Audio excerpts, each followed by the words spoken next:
Hello, I'm Kim Rathbun. I'm the Feeding Program Coordinator at the Children's Developmental Health Institute.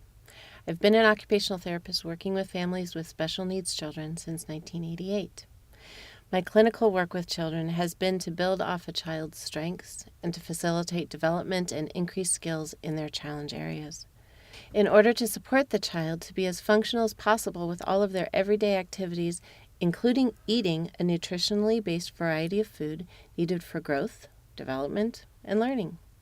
The question we are exploring is your child struggling with meal times? Who can help? Eating is the one thing that we have our children do that takes many of our body systems, for example, our heart, lungs, kidneys, GI system, all of our motor systems, like our posture, our eye-hand coordination, our mouth muscles, all of our sensory systems, our sense of touch, our sense of taste, our awareness of where our body is in space, and then think of all of the connections eating and meals have to emotions, culture, interactions, social events, etc. Eating and meal times are potentially very difficult times.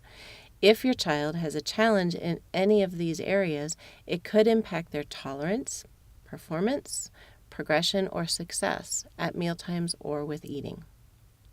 So, who can help? It's very important to first look at your body systems. Your primary doctor can help with this. For example, is your child struggling with reflux? Is there an allergy or a food intolerance that needs to be considered? Is there a struggle with bowel patterns? Are foods eaten actually being absorbed? Is there a history of chronic colds or pneumonia? Your primary doctor is the one who can help you assess your body systems.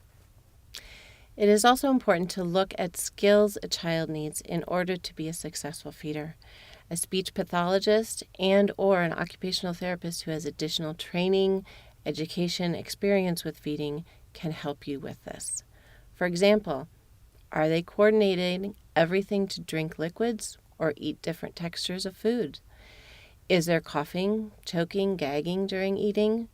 Are the accepted foods limited to specific tastes or textures? Is there difficulty with chewing or noticed pocketing or stuffing of the food when they're eating? Are there rigidities around presentation of foods, brands of foods, colors of foods? Is there difficulty with self-feeding? A feeding occupational therapist or a feeding speech pathologist can help you assess these areas. It's also important to look at nutrition and food variety. There are several different people who can help with this, including the feeding occupational therapist or speech pathologist, a pediatric dietitian, or a naturopathic physician. These are individuals who will help you look at nutrition and food variety. Is there challenges with weight gain? Is there a small variety of foods in the accepted diet for their age? What is present or absent with nutrition within their accepted foods of their diet? Nutrition and food variety will be important to have assessed. Finally, when all these areas have been assessed, there may also be supports needed around emotional and social components of eating and meal times. A pediatric psychologist can help with this. They will look at, are there rigidities with foods, eating routines, meal times? Is there excessive stress or anxiety for the feeder or for the child? Are there power struggles or conflicts with the parents at meal times? Eating is a highly complex activity that many of us just take for granted.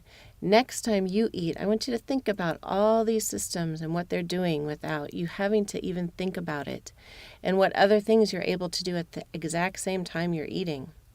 If your child is struggling at mealtimes, it is important to look at their behavior as a way for them to communicate to you that something's not working with this complex activity, or something is hard for them, or something that is supposed to be supporting them isn't.